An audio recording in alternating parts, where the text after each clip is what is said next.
warahmatullahi wabarakatuh. Masya Allah. Eh, Mudah-mudahan bahan saya sudah diterima tadi oleh yang kirim pesan pada saya, nomor ujungnya 9866 dengan nama Bang BH. Saya nggak tahu siapa itu. Nah, maksudnya untuk penayangan bahan. Bapak Ibu sekalian yang saya hormati, selamat pagi dari London, selamat siang, sore waktu Indonesia. Secara khusus saya sampaikan hormat saya kepada Kepala Kanwil Kumham, jajaran, serta Bapak Ibu dari Dinas Kominfo Polda Sumatera Utara dan seluruh peserta yang saya banggakan. Memang ini di luar kebiasaan kita kalau saat ini kita menyelenggarakan sebuah acara yang seperti saat ini, yaitu seminar jarak jauh, kemudian dijuduli sebagai sebuah lokakarya, tapi lokakarya juga tidak bisa saling berinteraksi satu sama lain secara langsung, tapi kita dipaksa hidup dalam kondisi yang tidak normal saat ini. Namun demikian, itu tidak menjadi halangan bagi kita untuk bisa saling berbagi dan menyampaikan pesan-pesan kebaikan bagi kita semua. Nah, dalam kesempatan ini saya akan menyampaikan sedikit saja bahan yang sudah saya siapkan untuk acara hari ini. Saya akan mulai dari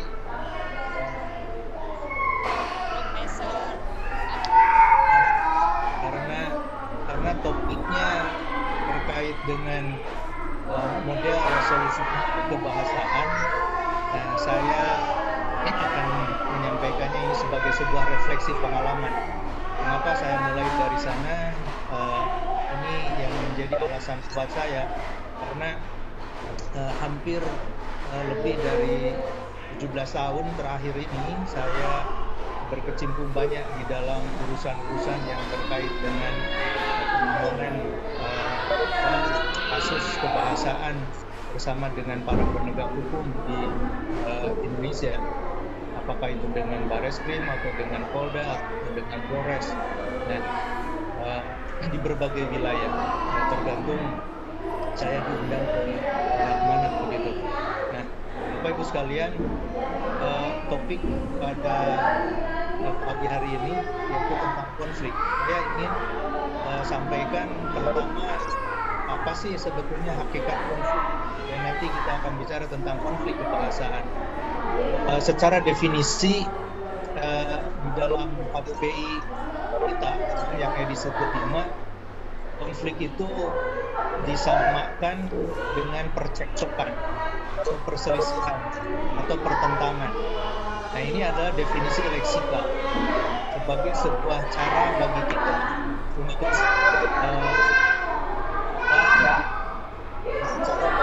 memahami apa sih sebetulnya yang akan kita ungkap itu.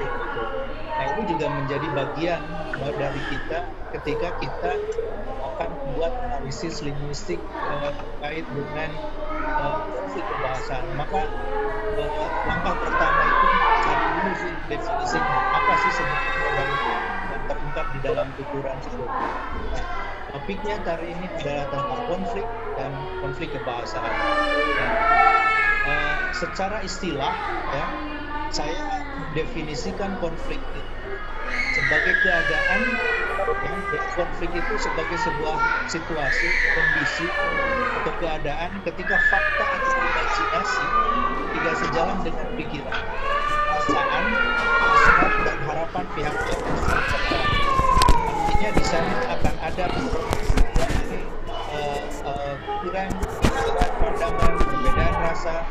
perbedaan hasrat dan perbedaan harapan dari orang-orang yang terlibat di dalam sebuah situasi tuturan. Nah, merujuk kepada catatan definisi istilah konflik tadi, maka saya kemudian membuat konflik kebahasaan itu adalah konflik yang terdapat bahasa.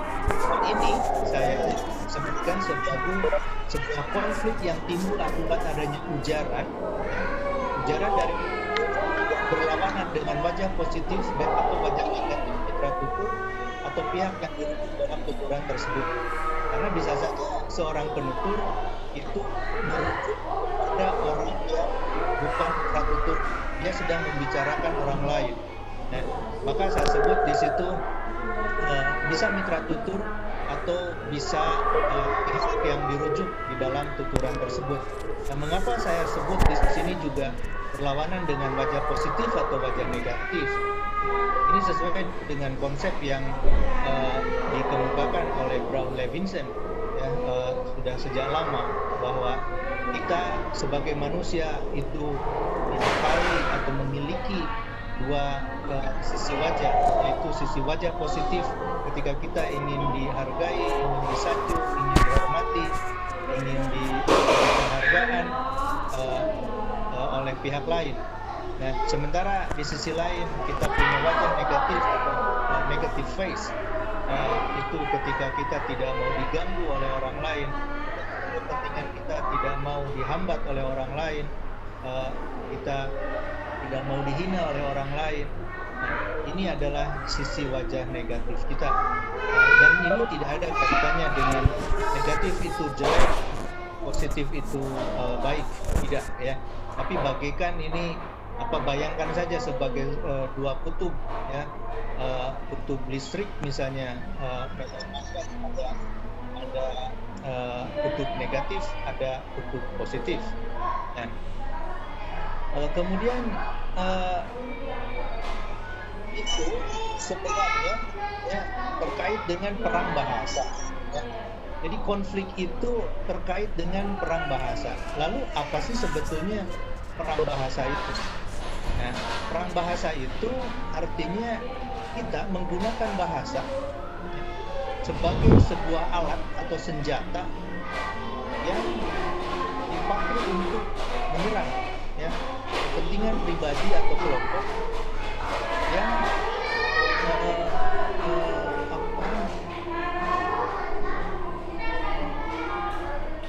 tayangannya tidak belum.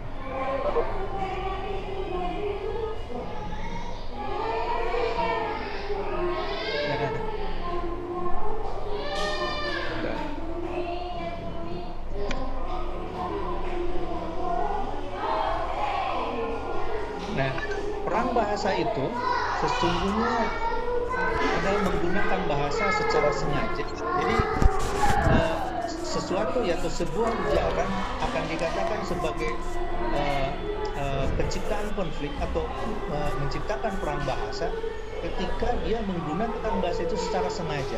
Kalau unsurnya tidak sengaja, maka itu tidak bisa dipidanakan.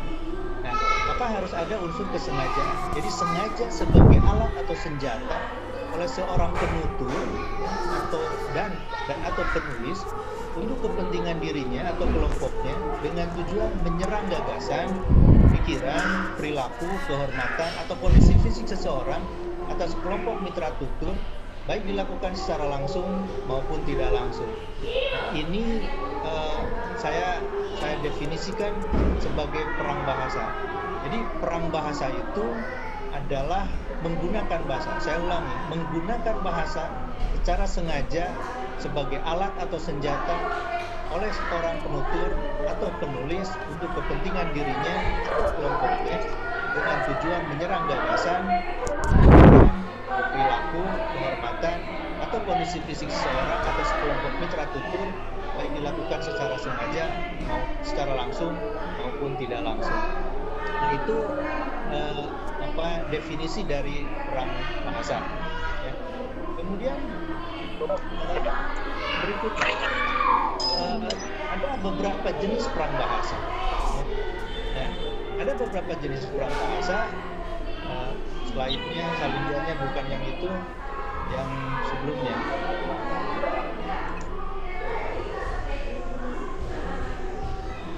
Yang ada piramida itu. Nah, ada beberapa jenis perang bahasa. Dari yang derajatnya sangat rendah, ya, sampai ke derajatnya paling tinggi. Yang walaupun itu gambarannya tidak mesti saran yang paling banyak, tapi begitulah kira-kira ya. Jadi ada perang bahasa itu dimulai dari yang sangat sederhana, sangat lembek, yaitu saran. Kita menyarankan sesuatu agar ini dilakukan, tidak dilakukan gitu, saran. Dan kita, karena ini derajatnya rendah saja, kita tidak anggap itu sebagai perang, ya. Nah, oleh karena itu kita biasa-biasa saja menerima saran itu. Nah, saran ini berada pada derajat yang paling rendah dari sebuah tindakan perang bahasa. Tapi bagaimanapun karena saran itu biasanya tidak bersesuaian dengan apa yang kita harapkan, maka itu bisa saja dengan saran itu menimbulkan konflik, ya. Kemudian yang kedua, derajat kedua itu kritik, mengkritik orang, ya. Sering dulu dikatakan kritik membangun, ya. Ya kalau kritik ya pasti harus membangun, ya. Itu namanya juga mengkritik, memperbaiki, criticize, ya, supaya lebih baik. Karena kalau misalnya kritik itu tidak membangun, maka itu bisa menjadi sebuah ejekan. Dan itu derajatnya naik lagi. Jadi dari saran naik ke kritik, dari kritik naik ke ejekan. Nah, di atas ejekan itu ada hasutan. Ya. Ini sudah mulai naik ke tingkat berikutnya. Nah, dari sana dari hasutan muncul pencemaran nama baik, bisa serang kepada individu atau kelompok. Kemudian ada hinaan, ya, derajat yang berikutnya, dan yang terakhir itu derajat paling tinggi adalah fitnah. Ya. Fitnah karena ini tidak sesuai dengan apa yang sebenarnya terjadi. Jadi fakta itu diputarbalikan sehingga muncullah itu sebagai sebuah fitnah. Gitu. Bagaimana cara orang menyampaikan perang bahasa atau menimbulkan konflik bahasa? Ada sejumlah cara yang dilakukan, ya, oleh orang itu, ya, oleh penutur. Caranya, tolong salindia berikutnya. Nah, ada beberapa cara, ya. Cara yang pertama yang dilakukan itu biasanya tersembunyi tanpa rujukan pasti. Jadi ini secara implisit, tanpa rujukan yang pasti dia mengatakan sesuatu. Dia mengatakan ada ini, ada itu gitu, tetapi tidak secara langsung menyebut siapa yang mengatakan itu. Hanya orang-orang yang memang telah melakukan sebuah tindak bahasa itulah yang kemudian akan merasa, ya. Nah, kalau itu diabaikan, ya tidak akan terjadi konflik apa-apa, tapi kemudian ketika ditanggapi seperti kebakaran jenggot pada akhirnya, maka dia mereaksi. Nah, ini bisa menjadi sebuah isyarat bahwa ketika ada reaksi padahal tidak disebutkan apa-apa, siapa yang mengatakan, siapa yang melakukan, maka itu patut diduga bahwa itu adalah orang yang dirujuk oleh penutur atau penulis, gitu. Jadi yang pertama caranya itu adalah dengan menyebut, ya, sesuatu, ya, tanpa rujukan yang pasti. Jadi dia sangat tersembunyi. Jadi implicit, kita sebut implicit without a specific reference. Kemudian yang kedua, sebut inisialnya, ya, mentioning of initial. Nah, ini biasa dilakukan oleh misalnya para penegak hukum, ya, menyebut ada orang yang terlibat dalam sebuah tindak pidana misalnya, atau perbuatan lain yang melawan hukum. Nah, disebut inisialnya. Itu adalah cara kedua. derajat kedua tapi masih tersentuh antara namanya inisial bisa saja sangat banyak ya, bisa sangat beragam sehingga bisa kabur juga gitu siapa sebenarnya inisial. Katakanlah misalnya inisialnya M gitu. M ini siapa gitu, sangat tidak jelas.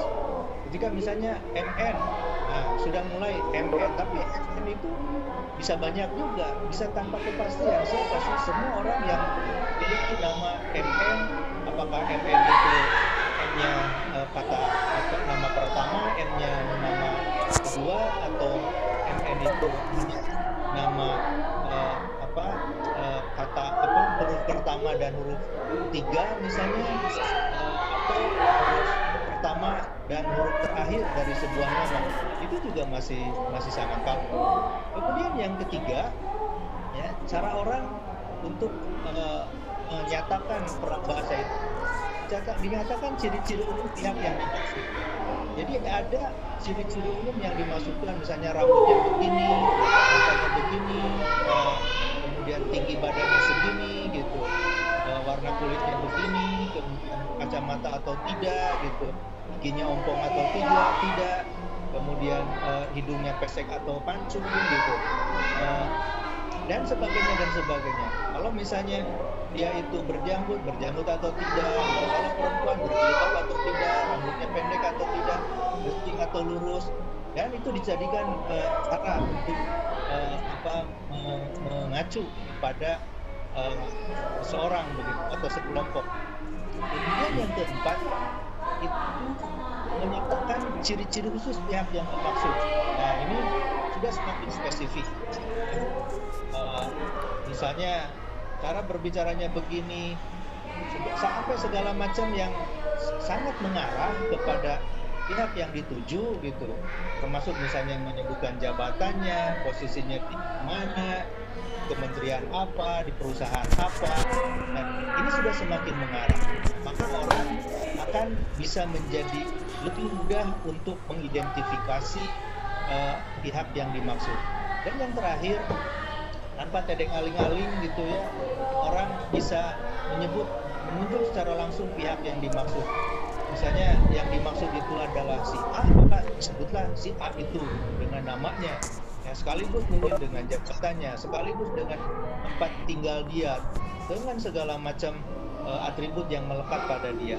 Nah, itu bisa dilakukan oleh seorang penutur atau seorang penulis begitu. Berikutnya, ini sudah tadi batasan tadi tertukar salin dia. Berikutnya, nah lalu pertanyaan kita, bagaimana sih kita sebetulnya bisa memodelkan analisis? Karena yang kita bicarakan ini adalah memodelkan sebuah analisis. Maka pengalaman saya dalam 17 tahun terakhir lebih ini, ya, ketika kita mau memodelkan, maka kita akan harus tahu dulu apa yang kita mau analisis itu. Nah, model yang saya kembangkan itu, ya, dan itu sudah terbukti mampu menunjukkan di mana sebetulnya sebuah ujaran itu berpotensi pidana atau tidak, ya. Maka model inilah yang saya kembangkan. Yang pertama, kita harus paham dulu bahwa yang kita analisis itu adalah tuturan, bahwa di situ ada tulisan, ya, misalnya di dalam Facebook kah, atau dalam WA kah, di dalam poster kah, atau apapun begitu, itu sesungguhnya adalah tuturan yang kemudian dituliskan. Jadi kita akan harus memperlakukan bahwa objek analisis kita itu adalah tuturan, sekalipun itu dituliskan. Nah, ketika kita berbicara tuturan, maka yang akan harus dipertimbangkan, ya, masuk ke dalam otak kita itu, bicara tentang tuturan itu akan berbicara 4 variabel, 4 faktor. Ya. Faktor-faktor itu adalah saya sebut dengan SHUC, ya, SHUC, speaker, hearer, utterance, dan konteks. Atau dalam bahasa kita ada penutur, ya. Karena ketika kita bicara tuturan, pasti harus ada penuturnya. Penutur dengan segala macam karakteristiknya, ya. Nah, ada karakteristik bahwa dia itu memang harus orang yang waras. Gitu. Kalau sebuah tuturan sekalipun menghina dan itu dinyatakan oleh orang gila, misalnya orang yang hilang akal, ya, sedang dirawat di rumah sakit jiwa, maka tidak bisa dipidanakan bagaimanapun karena dia tuh orang gila gitu. Nah, jadi ada persyaratan-persyaratan yang akan harus dipenuhi antara penutur dengan mitra tuturnya. Jadi misalnya dia juga saling memahami bahasa itu. Saya misalnya bersumpah serapah katakanlah dalam bahasa pertama saya, dalam bahasa Sunda kepada orang di Afrika misalnya yang tidak mengerti bahasa Sunda. Saya ngomong apapun pakai bahasa Sunda karena tidak dimengerti oleh dia, yaitu akan dianggap angin lalu saja. Gitu. Nah, jadi akan harus ada kode-kode bahasa yang saling difahami begitu, sehingga keduanya baik penutur maupun mitra tutur itu saling mengerti gitu ya, to some degree gitu.